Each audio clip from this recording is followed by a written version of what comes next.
அனைவருக்கும் வணக்கம். மற்றும் ஒரு ஷார்ட் வீடியோவில் சந்திக்கிறதுல மகிழ்ச்சி.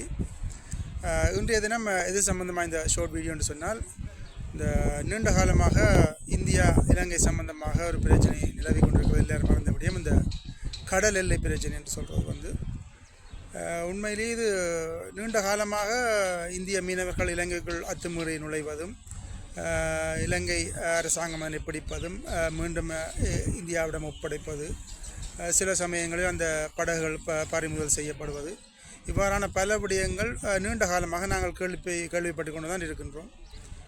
உண்மையிலே இந்த கடல் எல்லை என்று சொன்ன விடயம் ஒரு நாட்டின் ஒரு சட்ட ரீதியான விடயம்.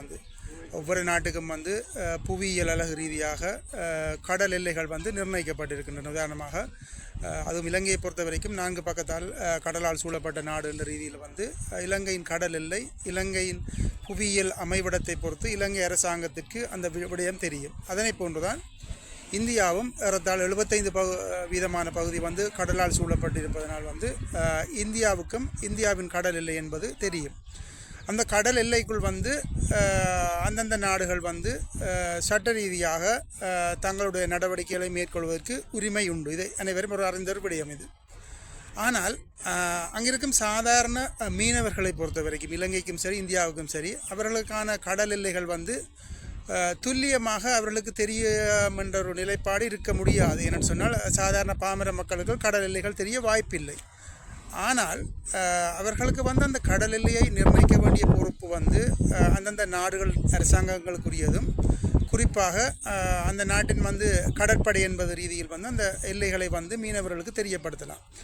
எனவே இந்த இலங்கை இந்திய மீனவர்கள் இந்த கடல் பிரச்சனை எல்லை பிரச்சனையானது தனியே மீனவர்களுக்கிடையே மட்டும் அல்லது பாராளுமன்றத்தில் மட்டும் உரையாடப்படும் சில விடயங்களாகத்தான் பார்க்கப்பட வேண்டியதாக இருக்கிறதே தவிர, இது உண்மையிலே 2 நாடுகளும் இணைந்து 2 நாட்டு அரசாங்கங்களும் இணைந்து இதனை தீர்க்கப்பட வேண்டிய ஒரு பிரச்சனை என்பதை உணர்வது போன்று தெரியவில்லை. இன்று கூட நான் நினைக்கிறேன், இன்றோ நேற்றோ தெரியவில்லை, பாராளுமன்றத்தில் இது விடயமாக நிறைய விடயங்கள் கதைக்கப்பட்டிருக்கின்றன. ஒரு நாள் இந்திய மீனவர்கள் இங்கே மீன் பிடிப்பதனால் இலங்கையை பொறுத்த வரைக்கும் ஏறத்தாழ 300க்கும் மேற்பட்ட மில்லியன் ரூபாய் இழப்பு ஏற்படுவதாக கூட அறியப்பட்டிருக்கிறது.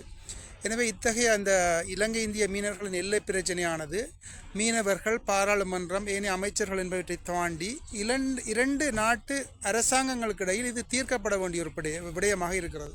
எனவே இந்த விடயத்தை 2 நாட்டு அரசாங்கங்களும் இந்த விடயங்களை ஒரு முடிவுக்கு அதனை மக்களுக்கு தெளிவுபடுத்த வேண்டிய ஒரு நிலைமை இருக்கின்றது. எனவே இந்த இலங்கை இந்திய பிரச்சனை என்ற கடல் எல்லை பிரச்சனை என்பது ஒரு சாதாரண பிரச்சனையாக அணுகப்பட முடியாது.